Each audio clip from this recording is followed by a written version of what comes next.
Good morning. It is Friday morning. I am headed to the doctor for my follow-up after all my blood work.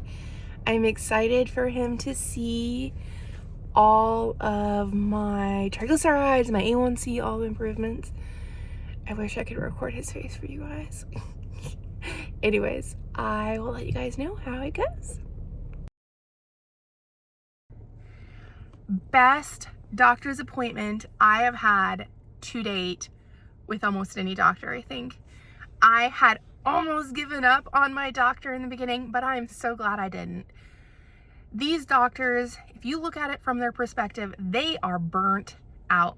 People come to them all the time complaining, I'm sick, they want drugs, or they don't want to put any effort in.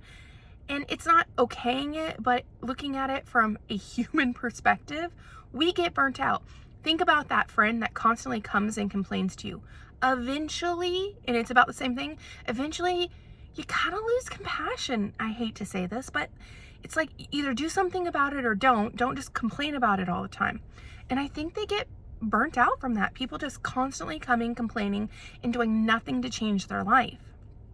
So I'm glad I stuck with him because the conversation was amazing. He was super pleased. I lost, since my last visit 2 months ago. Yeah, 2 months ago, I've lost 23 more pounds. I weighed 266 at their office. I weighed myself 2 days ago at home. I was 264, which is now my newest low. And yeah, he seemed much more open to it.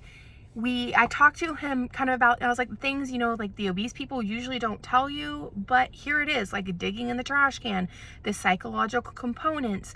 People see carnivore or keto as narrowing your perspective and it's going to cause food issues. And I said, nah, we already have food issues. If you are a binge eater, you already have food problems. How do I know? Because when you're eating breakfast and you're thinking about lunch and dinner, and food is constantly on your mind. Literally, just your brain is consumed about food. Whether it's to eat food or what you ate or feeling bad about what you ate, it's always about food. And I told him carnivore has completely erased that.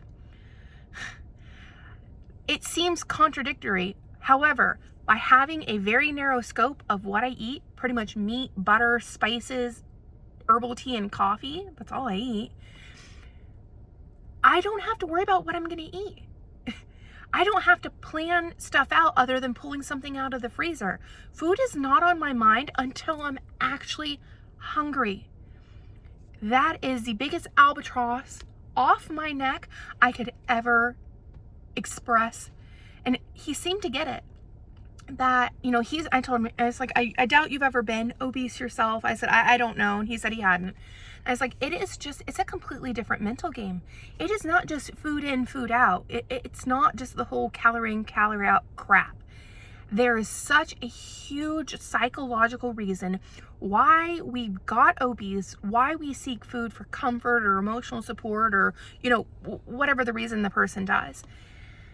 And so I talked to him also about Jordan Peterson's 12 rules. I told him half the reason I have been so successful is Jordan Peterson's 12 rules. The other half has been carnivore.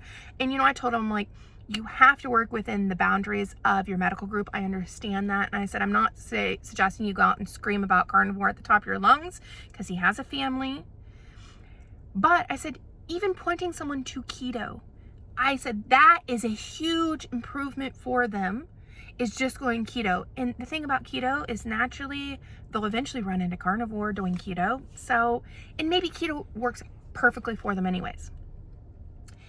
He seemed quite moved. He asked me how to have these conversations with, his patients, especially overweight females, because he was telling me just about an example of a 23-year-old he saw, and the first time he mentioned it, she got really, flushed and emotional about it. And I've just point blank told him, people come to you for advice. They come to you for your experience and your knowledge. Not talking about it is a disservice to them, and it's a disservice to yourself, because being overweight, having too much fat on our bodies, it throws us out of homeostasis. And it just causes a slew of issues. When I was in my 20s, I'm like, oh, I'm a little fat. That's okay. Except I got fatter, and then I got sicker, and I abused my body more, and then it was just a downhill slope to almost death for me. And so I told him the best thing to do, like my advice is always come at it from a genuine, caring perspective and never this judgmental, holier than thou. And people will respond so much better to that. You're fat, lose weight doesn't help. But let's talk about this and some options that helps. And I also said, you can point them to my YouTube channel. I was like, you don't even have to say, just ignore the carnivore part, but just see the changes and stuff. I said, do that. Give them someone to see that things can happen and work. So I'm super, super happy. I honestly needed this after this crappy week of my death by 1,000 paper cuts slight mental breakdown I had earlier this week of just getting too wrapped up in the repetitive negative comments. I am so happy to see this because we can change the world through ourselves and our actions, one doctor at a time. If all I ever do is convert this one doctor to more keto, how many other people is that going to help? How many patients does he see a day? And it directly relates to my actions, my results, keeping showing up. Yes, I have stumbled multiple times, but the fact is consistency over perfection any day. So I hope if you're watching this and you do have a doctor like mine, don't give up on them. Show them that the change happens. Be willing to stick it out and change that. Not every doctor probably is going to be this willing. I don't know, but I'm so glad I didn't just get PO'd and quit him, because it is amazing to see that when people are challenged, they will step up a lot of times. I challenged him in the beginning and he was like, but I also hadn't lost hardly any weight and I didn't have any proof, and I'm asking him to put effort in when it doesn't seem like I had initially put a lot of effort in. But here I am at this point putting a crap ton of effort in, so he sees it as a worthwhile venture. So you do you. Keep stepping forward. I appreciate you guys so much. I am so ecstatic about this. And yeah, I'll talk to you guys soon. Bye. Y'all, I've been talking to my phone for 5 minutes and I forgot to hit record. Ugh.